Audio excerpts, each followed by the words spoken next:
Hi, I'm Carla Schaefer, Auntie's Beads designer, and today we're going to learn how to crochet a necklace. I'm going to be using an artistic wire in a 26 gauge. Also, you can use a 28 gauge. Color craft wires that come in colors are also really great to use for this necklace to change up the color and depending on what beads you're using.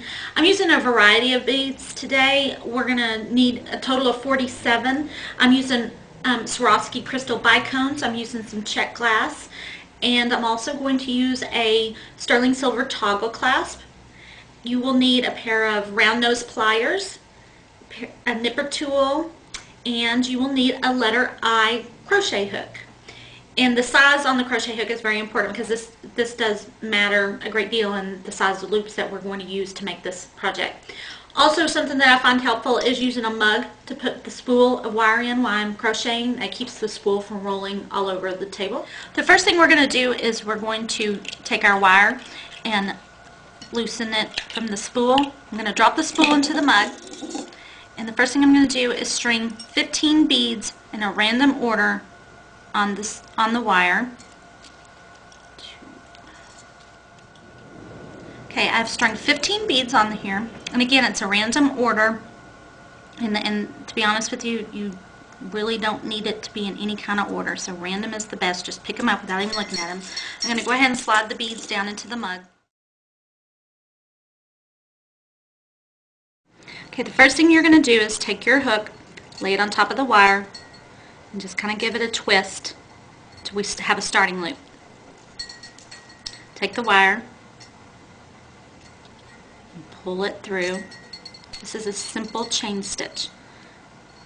And again, there's no, it's all random. It doesn't have to be perfect and every loop need to be the same, because in fact it makes a better design if they're not. They're not too tight, and some are loose and some are big, some are small.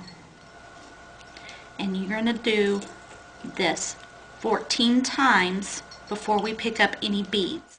Okay, now we're ready to pick up a bead. We've got our 14 chain stitches, blank chain stitches. What I've done is I've just brought some of the beads down out of the cup off onto the wire, and what we're going to do now is we're going to drop the bead. I'm going to use my crochet hook and pick up the wire, crochet, and we're going to put a blank stitch in between each bead. So there's a bead, blank stitch, and another bead, and so on until we get all 15 beads on this wire crocheted. And after we do the 15 beads, then we're going to do 14 more blank stitches. So it's 14 blank,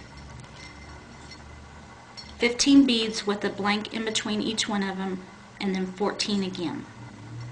And we're going to make 3 strands like that.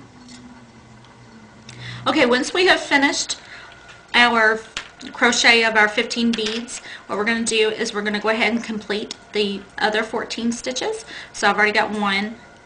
And if you accidentally get more than you need on this, it's really very forgiving. Don't worry about it. So we're just going to do 14 blank stitches toward the end. I'm going to show you how to end this and cut it off, and then we'll braid them together.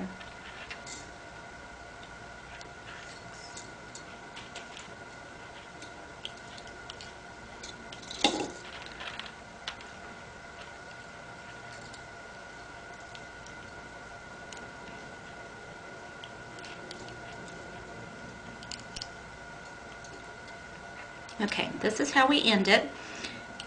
You go ahead and clip your wire with the nipper tool. Allow yourself a little room here. And then what we're going to do is we're going to take it and we're just going to pull it through. That's like that, and that ends. The next thing we're going to do is I'm just going to go through and kind of straighten the strands out a little bit and kind of push the beads in, just so it makes them easier to work with when we go to braid them together. Like I said, it's very forgiving. Nothing's wrong. If you've missed a stitch, you've got too much. However, we have 3 strands of 15 beads and 14 empty chain stitches on each end.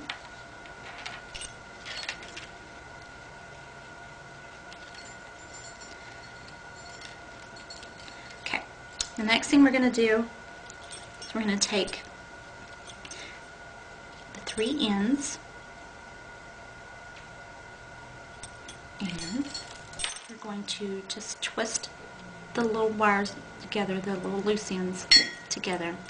I like just doing it with my finger because if you do it with the pliers, it might tend to break it. So just give it a good twist, like that. And then, okay, again, all we're going to do is we're going to braid the 3 strands together. So we've got them twisted on the ends, and then we just going to start doing a little braid. And try to keep them flat. So you're just kind of picking them up and laying them down. And be careful not to get them all tangled up.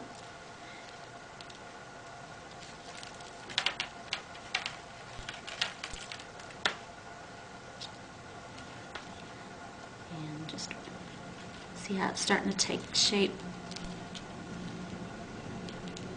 And just occasionally get them loose. Just like braiding hair. As my mother would say, plait. Now you're going to start getting into where the beads are, and you just simply layer the beads as you braid, and they kind of slide in together. And this is why I said it's totally random. Of course, if you do have to do a pattern, you could do a pattern. I don't know how much of it you'll see when you start braiding it, but another way is to do all one color beads on one strand and another color beads on another strand, or the same type of beads, vice versa, that kind of thing. Once you've figured this basic technique out, you'll be able to come up with your own ways of designing and coming up with things to do. Even this color combination was a little odd until I got it together. It really came out neat. And just continue to braid until we get to the other end.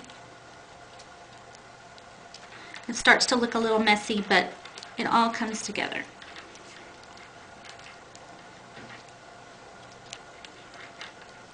Now down to where I'm done with the beads. I'm going to braid all these empty chain stitches together.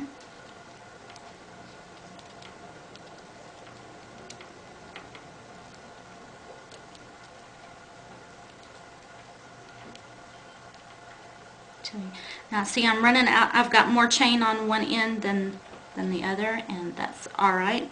So I'm just going to keep braiding it until I get up to here. And then you just kind of, that's why I said this is a very forgiving project. You just kind of squish it together here, and we're going to twist these wires together. Like that. Now this is what we've got before we put the clasp on. I'll show you how it's turned out. Okay, we're ready to put the clasp on. I'm going to trim the wire just a little bit above where we twisted them so they're even. I'm going to pick 2 beads that I'm going to put on the end. So all I'm going to do is string this bead over the wires, bring it down. I'm going to take my round nose pliers. We're just going to make a little loop to put the clasp in. I'm going to take 1/2 of the clasp, put it on there, and just wrap it.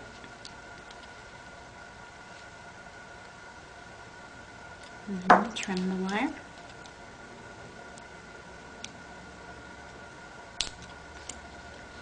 And we're going to do the same with the other end. And trim it. String on the bead. And if the beads you've used are not large enough to go over this twisted wire, you can always use the sterling silver large hole bead. Anything that'll just kind of finish the ends. It makes it look more finished. I'm going to put on the second part of the clasp.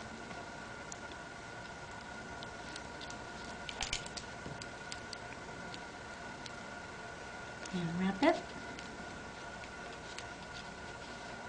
And trim it.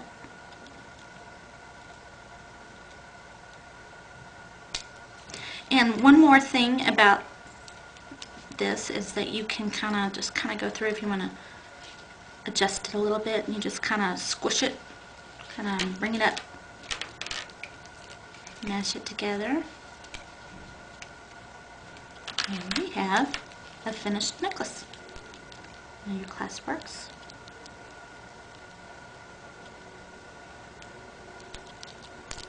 There you go.